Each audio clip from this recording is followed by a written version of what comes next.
These phones aren't about value. Big, bold, beautiful beasts. Gadgets which push the envelope with price tags to match. Pitting two of the world's top manufacturers against each other, comparing two very different flavors of power user hardware. This is gonna be fun. I'm Juan Carlos Bagnell for Pocket Now, and it's time for a showdown. Huawei Mate 10 Pro versus Samsung Galaxy Note 8.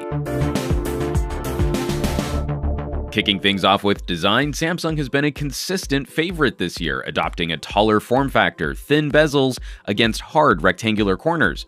Samsung has won most of our design fights in 2017. But not today.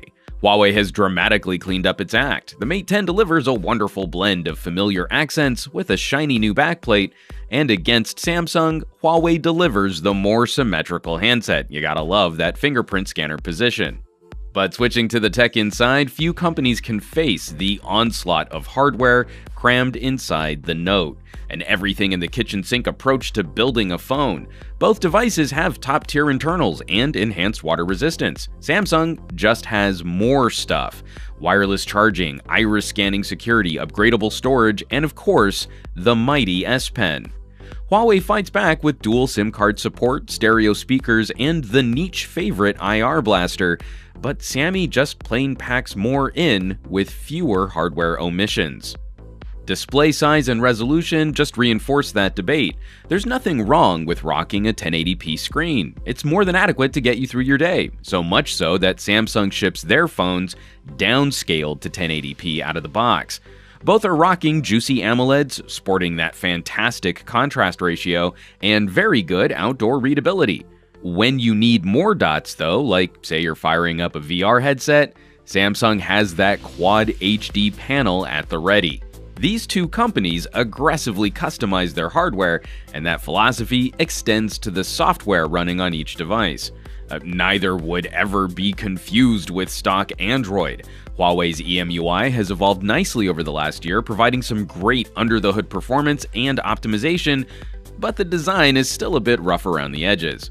Samsung's aesthetic manages to land closer to stock Android, but on top of those more familiar elements, the Note also tacks on two additional customizable interfaces: edge controls for one-thumb interactions and the S Pen Air menu for stylus control. Anticipating three distinctly different usage methods. It's flexible, but that means there's more stuff running on your phone at any given time. And we do have to give the Mate props for arriving with Android Oreo out of the box. Samsung not known for delivering the fastest updates, even on pricey devices. Both phones are top-tier performers. Comparable raw power between the Kirin 970 and Qualcomm 835 when looking at benchmarks, though in my experience, Huawei manages to age better over time. Marketing, machine learning, optimization, and better garbage collection. After using the Mate 9 nearly every day since its launch, we're inclined to believe those marketing claims, and I'm already experiencing the occasional concerning twitch or stutter on my Note that I might need to wipe it out soon and just restart fresh. One of the more nuanced aspects of this comparison, both phones sporting dual cameras on the back, but the philosophy behind those cameras could not be more different. Samsung opting for their first standard lens plus zoom option, Huawei further evolving the Leica matched lenses with color and monochrome sensors. Sammy delivers the better all-rounder in our tests: lightning-fast autofocus, smoother video, and crowd-pleasing color saturation. Huawei's solution, by contrast, is the better specialist camera, the more photographic solution, and with a more camera-like layout for controls and settings. The Mate 10's matched sensors can deliver some significant benefits for the fun features we all demand on flagships now. Portrait mode, for example. Huawei doesn't crop in the photo, and the effect can be applied from a broader range of distances. Samsung followed Apple's lead here, using the smaller zoom sensor with the smaller aperture, which is pretty terrible at soaking up light when indoors or at night. Huawei has no problems using these software blurring features in any lighting conditions where the cameras would work normally. The audio conversation is also something of a split decision. We certainly appreciate the dual speaker setup on the Mate over the mono bottom firing speaker on the Note.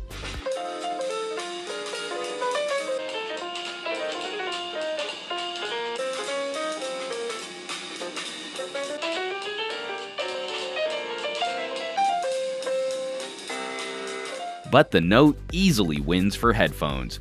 Huawei is playing the dongle game, and Samsung's built-in jack produces higher quality output. Not to mention, Samsung includes a better set of earbuds in the box. The battery comparison, though, is an easy win for Huawei. We don't fault Samsung for staying conservative with the capacity and fast charging on this year's Note, but the Mate packs a bigger power pack, and this year's Kirin is more power efficient than last year's. You'll just plain get more runtime on the Mate, and Huawei charges faster when plugged in. Samsung's wireless charging is an excellent convenience feature, and we wish the Mate included it. But when you only have a couple minutes to top off, Huawei's supercharger will deliver significantly more runtime per minute plugged in. So let's wrap this up. Where's that leave us between the Huawei Mate 10 Pro and the Samsung Galaxy Note 8? We're missing one key point in comparing these phones in the United States, and that's the price. The Note is the more feature-complete device, but we're not entirely sure how to judge those extra features against any disparity in cost. Is an S Pen worth a $100 premium? Might the price gap be even wider? Looking at European markets, Samsung still lists the Note 8 unlocked for €999 against the €799 Mate 10 Pro. That's a pretty significant margin, but it's also not that difficult to shop a little online and find closer prices. That puts Huawei in a more difficult position for a recommendation. Even when prices are closer, I still believe there is an audience for the Mate 10 Pro, but it makes the Huawei more of a niche player rather than the terrific value all-rounder which was last year's Mate 9. Now we're all waiting to see what price tag this phone arrives with when it finally lands in North America. And which phone would win your cash? Drop us a comment down below. Let's chat. As always, thanks so much for watching. Be sure to subscribe to this channel for more comparisons like these and help us out with a share on your favorite social networks. For Pocket Now, I'm Juan Carlos Bagnell, some gadget guy on Twitter and Instagram, and I will catch you all on the next video.